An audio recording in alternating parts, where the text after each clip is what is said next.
Girls think you suck at texting, but don't worry, I've been there too. You get a girl's number and it feels like you're solving a Rubik's Cube or walking through a minefield. You want to keep her interested, but everything you type either comes off too dull or too desperate. I honestly wish I could go back in time and teach my younger self what I'm about to teach you in this video. So today I'm going to share with you how girls actually want you to text them. And I'm going to give you the rules that I follow for keeping a girl engaged and interested throughout that texting process. Now I have a new rule that I've been following for years now, and it really has allowed me to see a lot more success when it comes to texting. And that new rule is what I call low investment texting. All this really means is getting your point across in the most masculine way possible. So you're not coming off needy or over enthusiastic. I'm sure you guys have heard about keeping masculine frame whenever you're out on dates and in conversation. This is essentially the same exact thing, but just through text. So you're stoic and you're not too expressive. And for that reason, I've noticed that women will tend to text you less and respect you more. Now, the first method to this low investment texting is to make sure that you do not over validate through text. Now, this is mostly going to be in the initial phase of the texting. Most guys lead with validation. Hey, gorgeous. Hey, beautiful. You're so hot. Oh my God, did anybody tell you you were pretty today? Guys, at this point in time, this stuff is outdated. It's been patched. Trust me, unless she views you as a 9 out of 10 or 10 out of 10, leading with validation is gonna do more harm than good. And yes, it might seem flattering and our logical brains will tell us this is the right thing to do, but actually you putting her on a pedestal without ever knowing her first, and the fact that hundreds of other guys are doing the same thing actually makes you less attractive. Now, I'm not saying that you can't compliment her, but you wanna compliment her in subtle ways and things that aren't tied to her beauty. So maybe her style, maybe her vibe, maybe things you find in her dating profile. Overall, just be creative and unique and don't find yourself over validating or leading with validation, especially initially. So for example, instead of saying you're gorgeous, you could say we look good together. I've used that line plenty of times, especially as a first opener, and let me tell you, it definitely has worked. Now keep in mind, a lot of this stuff, girls won't necessarily tell you that's how they want you to text, because it might seem on the surface like a girl would want me to validate her. A girl wants me to be very expressive and to show my cards and state my intentions and be honest. But you guys gotta remember, the golden rule of women is that listen to what they do and how they react to things versus what they say. Me, for example, I've texted thousands of girls. I've been on hundreds of first dates, a lot of those coming from online dating apps. And I have seen and tested in field, not only with myself, but now hundreds of others. And I'm telling you, this stuff actually works. All right, up next, we have to instill the idea of mystery and non-neediness. Guys, whenever a woman knows too much about you, you've showed your cards, you stated your intentions too much, you're, describing yourself and what you do, especially without her ever meeting you first, that actually just lowers attraction. Don't blame me, that's just the way people are wired in general. Men and women included, we like things that are a mystery to us. We like discovering things over time. And for that reason, if you come off more of a mysterious guy who is also attractive and who also is leading through his text, you're gonna be a lot more attractive than that guy who's leading with validation, trying to overqualify himself, and just overall looking needy and low value. Now, I actually have some hacks that will make you come off less needy and more high value and more mysterious just by changing these few settings within your phone. And the first one is gonna be auto capitalization. I know it's so weird. Like when I discovered this, I'm like, no way this can work. But I'm telling you, check your text right now. Most of the time you guys are capitalizing your letters. However, I guarantee if you're texting a woman anywhere from the ages between 18 to 25, more than likely they have their auto capitalization off. And women have been doing this for years now, but as guys, we gotta get on game. Now, the reason why this is so important and it can actually make a big difference is because whenever you just lower that capitalization, for some reason, it makes your text more relaxed, more calm, less expressive, and just overall less enthusiastic. Like I said, if women are opposite, they want one thing on the surface, but deep down, they actually don't. So turning off your auto capitalization can actually make a big difference in terms of how you come off through the text itself. Up next, you need to use less punctuation. So I'm talking about like exclamation marks. I'm talking about like using commas. Like I appreciate the amazing grammar that some of you guys have, but guys, when it comes to texting, like the lower your punctuation, honestly, the better. It comes off once again more relaxed, more casual, less needy, and less professional. You know, I've seen some of my students text and it almost looks like they're setting up a business call, like a business meeting. You guys know about the business meeting joke, but you don't want to actually look like you're coming off setting up like a scheduled business meeting, guys. And you can actually change that by how you punctuate your text. Now we gotta talk about emojis. I've stated this hundreds of times at this point in time, but overall, you want to keep emojis to a minimum. For me personally, I tend to go through a few emojis. Number one is going to be the flirting emoji. So it's going to be like the smirk face, the wink face, maybe like a soft smiley face, but I'm never using too many emojis to really express myself in through text. Sometimes I use emojis to make my text not come off so serious, but this is very situational and dependent on the message that I'm saying. And that's why a lot of people also use LOLs or LMAOs, stuff like that. It's because they want their text to come off less serious. And for that reason, you know, somebody can get a gauge on how your vibe is. But overall, it'll be best if you just use it to a minimum. Now, once again, once you do this, here's what you're gonna notice. Overall, they're just gonna respect you more. They're gonna know that you're a masculine man of your word and that you don't play a lot of games. You wanna get straight to the point. Versus, I've seen more so the younger guys, like 19 to 21, using a lot of LOLs, using a lot of emojis.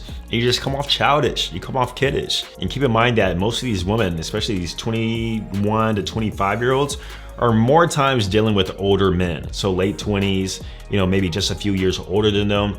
So especially if you're a younger guy, separate yourself from the pack. Now, lastly, in terms of neediness, you just overall want to avoid texting back too fast. Yes, you saw the text on your phone, but put it back in your pocket, allow yourself to go about your day, then get back to it when you genuinely just have the time to reply. Honestly, you shouldn't even have your notifications on at all, and this will actually help with you not texting back so fast. I haven't had my text notifications on in the past 4 years. That way I don't constantly hear the noise or feel the vibration, and then I just check my phone whenever I have the time, which tends to be, you know, about 4 to 5 times a day depending on what I'm doing. But if you can just remember to not text back too fast and more so mirror her energy. So if she takes like 2 to 4 hours to text back, you know, you take 2 to 4 hours to text back on average. You want to mix it up though. You don't want to be too predictable. And doing this over time will make you come off more masculine and just overall more abundant. Now, remember how I said that sometimes when you're texting a woman, it feels like you're walking through a minefield? Like one wrong text, one wrong move, and all of a sudden the whole situation is blown up and it's over. And that's where most guys actually just disqualify themselves. These mines I'm talking about are just disqualifiers that you inputted on it yourself. You know, you're walking through a minefield, but you can see every single mine and you can walk through them. But some of you guys are purposely walking with a blindfold through the minefield. So overall, to not disqualify yourself, all you have to do is do what I said before. Maintain mysterious, don't be too needy, and overall, don't say anything that's too controversial or revealing about yourself or your intentions. This is where game comes into play. You gotta have a little bit of game. You gotta, you know, set a framework a little bit and let her discover these things once she actually meets you. Because a lot of the times women will disqualify men who they actually would have had a great time with out on a date, but the guy ruined it for whatever reason. And the way that I don't disqualify myself personally is once she has agreed to a date setup, then I stop texting her because I know that more can go wrong than can go right. So if you're texting her in a date setup on Friday, she agrees on Tuesday. Between Tuesday and Friday, let her know like, hey, I don't want to kill the mystery. We can talk more in person on Friday. But what do? You guys continue to text her Tuesday, Wednesday, Thursday, and Friday. By the time Friday comes, she already knows too much about you. She's not interested anymore. Or you said something probably multiple times that actually turned her off. Whereas if you would have said those same things in person, it probably wouldn't have turned her off as much. So overall, focus on not disqualifying yourself. And you can do that by having more of a framework as you go through the date setup process. And this is where I coined my whole entire process known as the dating funnel. And if you guys want to learn more about that and how you can set up your own dating funnel, then click the link down below. It'll send you to an application for my digital Romeo mentorship. I'm looking for a few more guys to help out. So if you feel like you'll be a good fit, click the link down below and we'll talk more soon. Now, another crucial aspect of the texting process is to make sure that you build comfort. Some people say this is called building rapport. It's the same thing. You want the woman to be comfortable with you enough to actually agree to meet out with you on a date. Because a lot of the times a woman can be attracted to you, but that doesn't mean that she's comfortable with you. And in rare cases, attraction can override comfort to where you don't have to build that much comfort because she's that attracted to you. But if you're not a super handsome guy, that's not gonna happen. So how do you build comfort? Number one is gonna be just time texting her. The more you text her, obviously throughout time, the more you're gonna build comfort. However, I find this to be the most ineffective and inefficient way to build comfort because you're spending your time, and going back to our last point, the more time you spend texting, the more you can disqualify yourself. So instead, I like to use little hacks about the texting process to make her feel more comfortable with me and get to know me better. So number one is gonna be voice notes. Voice notes is a way to where you can show more of your personality, your voice, and she can kind of hear how you are and how your vibe comes across. Because a big fear for a lot of women meeting guys on dates for the first time is the fact that the guy is weird, he's a creep, he doesn't have charisma, he can't hold a conversation.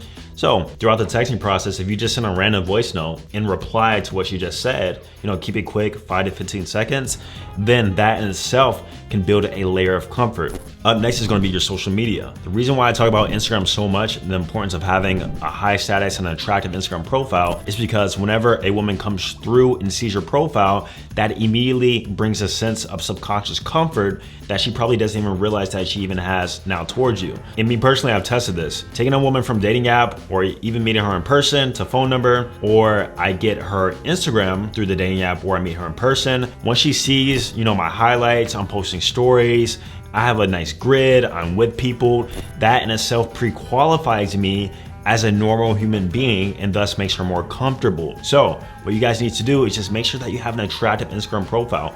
Make sure that you post every now and then at least, and these pictures present you in the best light possible. And then number 3 is gonna be the FaceTime. Me personally, I really don't like FaceTiming, but it does work, and I would say it's probably the highest comfort you can build right next to a phone call, because 1, you're actually having a conversation, and 2, she can see your face. And this brings you benefit too, because you can make sure that she's not a catfish. So overall, it's a win-win. Now, the very last thing, guys, is to make sure that you're always leading. You're always progressing somewhere, but make sure you progress in a sense to where it doesn't come off too eager, and make sure that you're overall investing less than her. And you do this through your text, how you're replying to her. If she sends a paragraph, don't send 2 paragraphs back. Don't send multiple messages at a time. Just overall keep your text short and sweet, but be leading it somewhere. And overall, the point usually is to lead it to a meetup or to a date. So once again, this is why I love using my dating funnel, because I know within a few messages where I need to lead the conversation up to the point of the date. And from that framework alone, it allows me to make sure that I'm personally not wasting time. Now, the thing about texting is the fact that you're just gonna get better at it the more you do it. A lot of this stuff I learned just through texting hundreds of girls over the past few years, but apply these tips and I promise you, you're gonna start seeing a lot better results. Now, if you want more insight on my texting frameworks and strategies, what you should actually be doing, and more systems and guidelines, be sure to check out my free ebook called Text God. I'm gonna leave the link down below in the description. Within 3 minutes of reading this book, you're gonna know exactly how to start a conversation, how to lead it, and what you should do once you set up the date, all right? So once again, that's completely free. I'm gonna leave a link down below in the description. See you guys in the next video. Peace.